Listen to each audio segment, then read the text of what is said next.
Have you ever felt drained by conversations with someone? Maybe you've noticed toxic patterns, and then you're wondering, is there something not quite right with this person? You find yourself questioning you, and that's not good. You second guess yourself. And especially if you have had this type of interaction with a toxic person or a narcissist, you're probably wondering, am I dealing with someone like this? Well, today, my friends, this is exactly what I'm talking about. Are you dealing with someone who is toxic, someone who is narcissistic?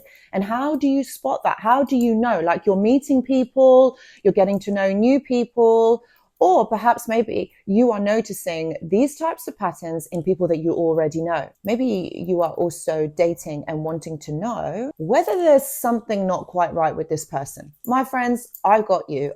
This is exactly what I'm going to be talking about in this video. So hello, my friends, and welcome back. I hope that you're all doing really well. So in this video today, I really wanted to kind of like unpack and talk about how do you spot if someone is toxic or narcissistic using this technique? And there is this one technique that you can use. Look, do you know, like, I got so many requests for a video like this, like, how do you spot someone early on?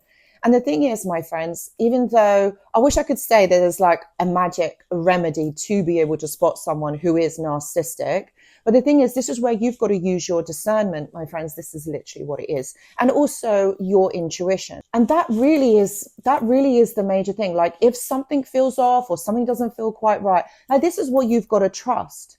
And this is what I always keep saying in all the lives, all the videos, my friends, is when you connect back to yourself, when you start to know yourself, when you start to trust and believe in yourself, then you are connecting back to yourself. Because think about it, right? When you have these qualities about you, okay, these are your tools, all right? When you have this about you, it doesn't matter what anybody else says or does, you know the truth. And that literally is what it is. It's about you trusting you and knowing that actually what you are thinking is right. It's your truth. And that's what you've got to start believing in. Everybody has opinions. Oh yes, my friends, everybody has got an opinion and they're going to voice it. Doesn't mean that it is the truth. Doesn't mean that they are right. It just means that that's what they believe in. That's their opinion. But it doesn't mean that it's fact. So this is where you've got to start really connecting to you.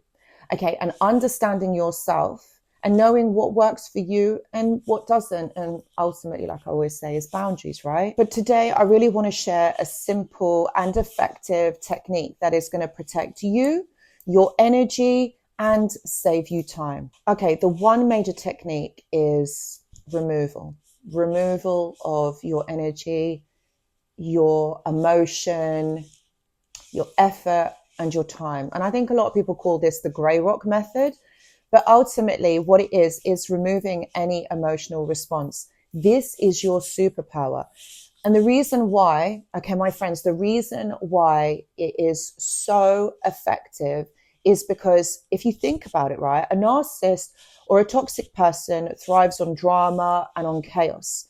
So when someone puts all of their focus, all of their energy on that, okay, they are obsessed with it. So they need it in their life, okay, whether you like it or not, no matter how many fires you're trying to put out, trying to help them, no matter how much you are wanting to make their life better. When someone is obsessed with something, when someone is looking for this in their life, you're not going to be able to remedy it no matter how much love you give this person. So this is what you got to think. This person thrives on drama, okay? They literally listen to their dysfunctional ego and they run with it, okay? So there's no way of talking about it. There's no way of expanding it. There's no way of loving them into better mental health, okay?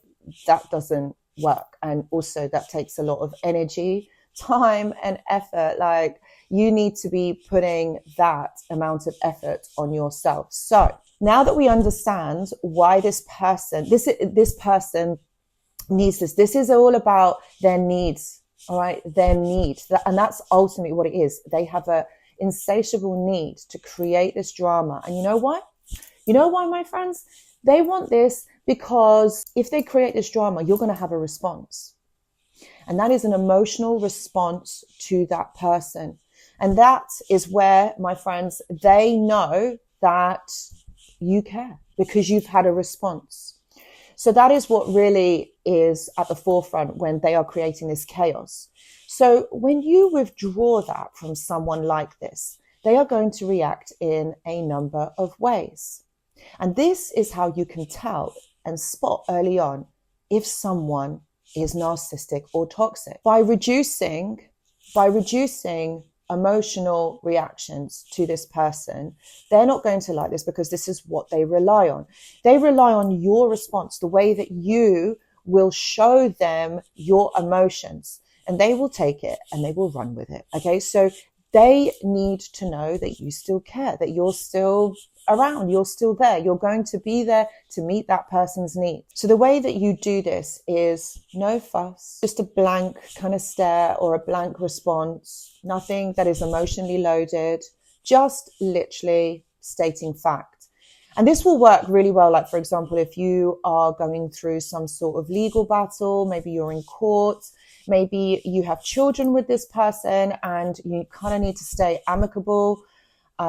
Maybe you're kind of like ending the relationship, or the relationship is ending. And again, you need to kind of still have some sort of contact. This method will really work. So this is about reducing emotional responses to this person. So they're going to try and provoke you ultimately. So this is where you got to stay calm and you've got to stand your ground. For example, they might say things like, oh, you never do anything right. You're mean to me. You don't care about me. So again, just watch how they respond to your grey rock. Okay. That is going to be the indicator on whether this person is narcissistic or not. The next thing you need to remember is you need to offer minimal personal information. So remember, this is all about fact. It's kind of like you got to treat this like a business deal, my friends. That's ultimately what you kind of need to look at this as, is you need to have a separatedness from this person. Okay, I understand that maybe you still have feelings for this person. You might be in love with them. But actually, you know what? You need to start protecting yourself. So if you're offering minimal information, you're just stating fact. So it's not like you're being nasty or anything. You're still kind of answering the question, or you're answering, what is going on, what they need to know. But that's just it. There's no emotion to it. It's just what they need to know. So it has to be factual. Another way of knowing this is also observe how they react to boredom. Narcissists hate. And I mean hate to be bored, okay? Because when they're bored, it means that it gives them time to reflect and think about themselves. Now, they hate this. They absolutely hate this. Why do you think they've got so many people around them? Why do you think that they're always using people as distraction? So ultimately, if you think about it, okay, this person doesn't want to be bored because in their mind, they're overthinking things. They might be thinking up scenarios. This drains them energetically. And they don't want to feel like this. It also opens them up to vulnerability, to thinking about the past. And again, the narcissist is all about deflection and not to think about that. So that person is going to want to not be bored. They're going to want to have people around them for distraction, for entertainment. Watch how this person reacts to boredom. Can they sit still with themselves? So let me give you an example. Let's say you're at work and one of your colleagues tries to stir up something. One day they make a snide comment about you or a piece of work or a project that you're doing. And instead of trying to defend yourself, what you say is, oh, okay, I'll try and look into that. If they ramp up the criticism or try to corner you emotionally, that's a sign. Those are the things that you need to look out for because they're trying to get an emotional rise out of you. So I've used a work example, but obviously this is probably going to be a lot more emotionally loaded. And also they will use personal things that you have told them or things that you have said to them in secret. They'll try and use that against you because they're all about using triggers against you. That's what they do. So why does this technique work? Okay, so simply put, narcissists thrive off emotions of others.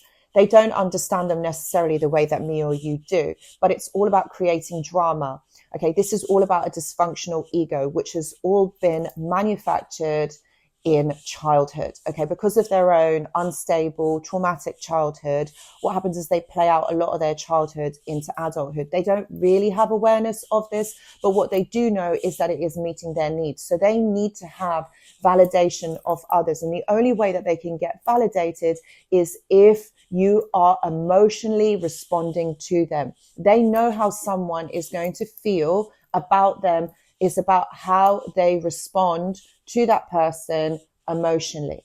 And because a narcissist will love this, because they know that you care, because they know that they matter to you, you would think like, oh, you know what, they're going to be nice, they're going to be kind. No, they use this against you because they're not emotionally open or they don't want to be vulnerable. This is where they will try and trigger you into that type of a response. So this is where you've got to remember is this is what this person is looking for from you. So this is how you spot someone who is constantly trying to poke you, constantly trying to get on, like use your triggers against you. Like, why would someone be doing that? Think about it. It is not quite all right, is it? So that is what that person is looking for. So they're making you behave in a certain way. They're adapting your responses to what they want.